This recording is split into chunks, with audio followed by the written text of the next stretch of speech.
বড় অংশ বানিয়ে নেয়। ওবিটো ভিলেন হয়ে যায় যখন সে দেখতে পায় তার চোখের সামনে কাকাশি রিনকে মেরে ফেলছে। দুর্ভাগ্যবশত ওবিটো এবং কাকাশি একে অপরের শত্রু হয়ে যায়, কিন্তু শত্রুতা হওয়ার পরেও যে জিনিসটা তাদের দুজনকে এক করে রাখে সেটা হলো ওবিটোর শারিঙ্গান। একটু আগে যে অ্যাক্সিডেন্টের কথা বলেছিলাম, যেখানে ওবিটো কাকাশিকে বাঁচানোর জন্য নিজের লাইফ স্যাক্রিফাইস করেছিল, সেখানে ওবিটো কাকাশিকে তার একটা শারিঙ্গান দিয়ে দিয়েছিল। এখানেও নারুতো ভার্সে আমরা আবার দুইটা ভাগ দেখতে পাই। একদিকে কাকাশি, যে কিনা কোনোহা ভিলেজের জন্য তার মিশন কমপ্লিট করতে থাকে, আর ছোট্ট কাকাশি ডিপ্রেসড হয়ে একটা কিলার মেশিন হয়ে যায়।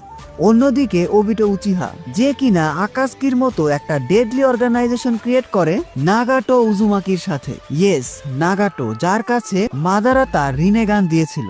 এভাবেই বেশ কিছু বছর চলে যায়। অন্যদিকে ওবিটো প্ল্যান করতে থাকে সে কোনোহাকে বিট্রে করবে এবং রিনের মৃত্যুর প্রতিশোধ নেবে। মিনাতো ছিল তখন হোকাগে। মিনাতো এবং কুশিনা বেশ ভালোভাবে সংসার করছিল এবং কিছুদিন পর মিনাতো প্রেগনেন্ট হয়ে যায়। কিছুদিন পর কুশিনা নারুতোকে জন্ম দেয়, আর এই সময়ই ওবিটো কোনোহাতে অ্যাটাক করে বসে।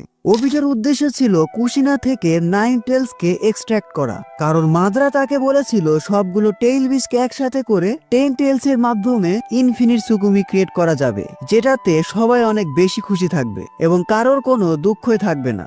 রিনের মৃত্যুর পর ওবিটো এত বেশি ম্যানিপুলেটেড হয়ে গিয়েছিল যে সে মাদারার প্ল্যান অনুযায়ী কাজ করতে থাকে এবং নারুতো জন্মগ্রহণ করা সেই ভাইটাল মোমেন্টে মিনাতোর উপর অ্যাটাক করে। মিনাতোর সাথে ওবিটো একরকম ফাইটে হেরে যায়, কিন্তু সে তার আসল মিশনকে ঠিকই কমপ্লিট করেছিল। ওবিটো কুশিনা থেকে 9 টেলসকে এক্সট্রাক্ট করে 9 টেলসকে দিয়ে কোনোহাকে ডিস্ট্রয় করাতে থাকে। এবার মিনাতোর কাঁধে নিজের স্ত্রী সন্তান সহ পুরো কোনোহা ভিলেজকেই বাঁচানোর দায়িত্ব পড়ে। সবশেষে কোনো উপায় না পেয়ে মিনাতো এবং কুশিনা নিজের লাইফ স্যাক্রিফাইস করে নারুতোকে বাঁচায়। মারা যাওয়ার আগে মিনাতো 9 টেলস এর হাফ চাকরাকে নারুতোর মধ্যে সিল করে দেয়। এভাবে